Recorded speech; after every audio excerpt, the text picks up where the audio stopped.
win, but he certainly made them look bad tonight in a bunch of states, including, as you point out, Florida being one of the main ones. Yeah, one thing that seems clear, Dana, is that we talked about the fact that this was either going to be a landslide for Biden, that was the one option that was on the table, or a really tight race, and it's looking like it's shaping up to be the latter. I think, any idea that there was going to be a blue tidal wave, that is absolutely impossible now, it looks like, and especially because you see North Carolina so close. And if Tillis is able to win his seat there, because think about it, Cal Cunningham, the Democratic challenger, he had a big sex scandal about a month ago on the same day that Tillis comes down with COVID.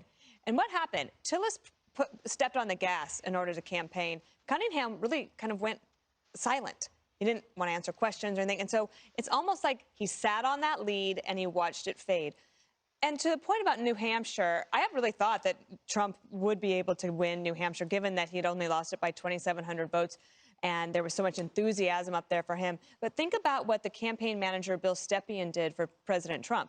Takes a look at that and says, that might not work. But where did they focus? Way down in Florida. And you think about Donna Shalala, who was the former Secretary of Health and Human Services, and then she's a congresswoman. She lost her seat tonight, the Democrat. And Maria Salazar, the Republican challenger, is going to pick up that seat. Now, can they replicate that kind of support from Latinos and Cubans from that Miami-Dade area across other places? Possibly so, and that could be a big difference maker between when some of these states come down to the wire like they are. Juan, your thoughts? Well, I'm curious. I mean, I think the pollsters told us early on we would see what they call blue haze or blue mist or red mist and red haze. No, red mirage. As we, I don't know what haze haze is. Well, it's different haze. But sounds like a stripper. No. It sounds like Jimi Hendrix. Wait a second. It's not even midnight. Blue haze. I don't know where you've been. No, she's playing somewhere. But the point that I'm trying to make is mail-in ballots. I still am at a puzzle as to when that cache of votes gets counted. And we have not been accounting for that. Now, the projection... What do you mean we haven't been accounting for it? Well, we haven't called those races. Right, that's why. But if you could think about the clear direction of this night in the direction of President Trump, it would seem to me that you would also say, well, gee, turnout seems to have gone up on both sides.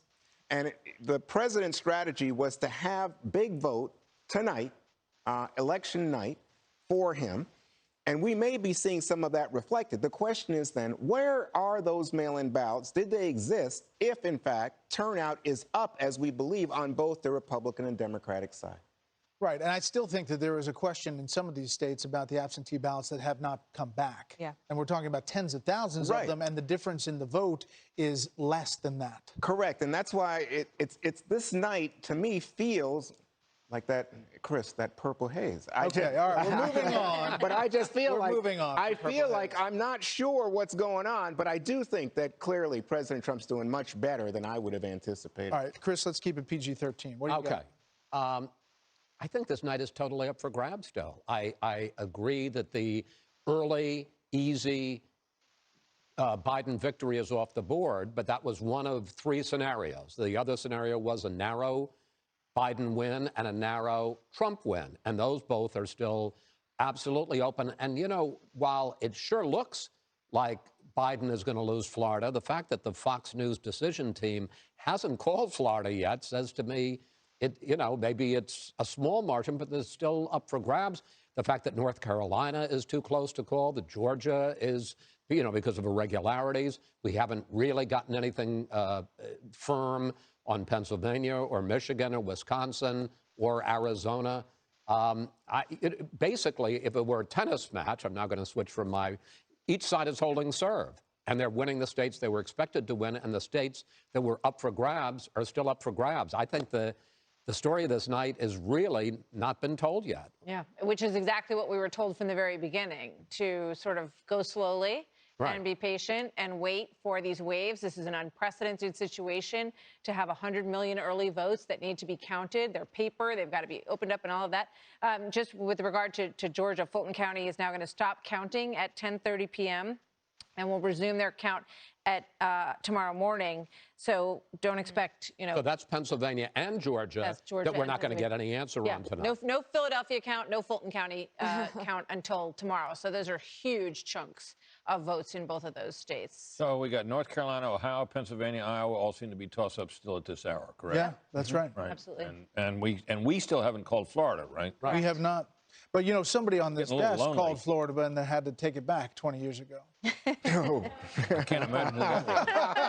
I think we may have to wait. We're still reeling from it. But and the call turned out to be right, didn't it? It did. In the It end, did. I'm just exactly. joking. 37 days. I'm just Just took them a few days 37 to days catch up to later, you. but it turned out right.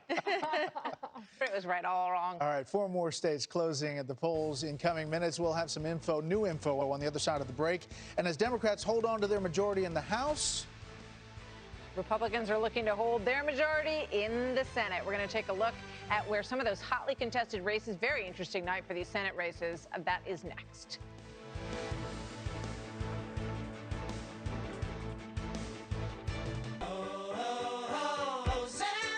Once weekly Ozempic is helping many people with type 2 diabetes like Emily lower their blood sugar. A majority of adults who took Ozempic reached an A1C under 7 and maintained it. Here's your A1C. Oh, my A1C is under 7. And you may lose weight. Adults who took Ozempic lost on average up to 12 pounds. I lost almost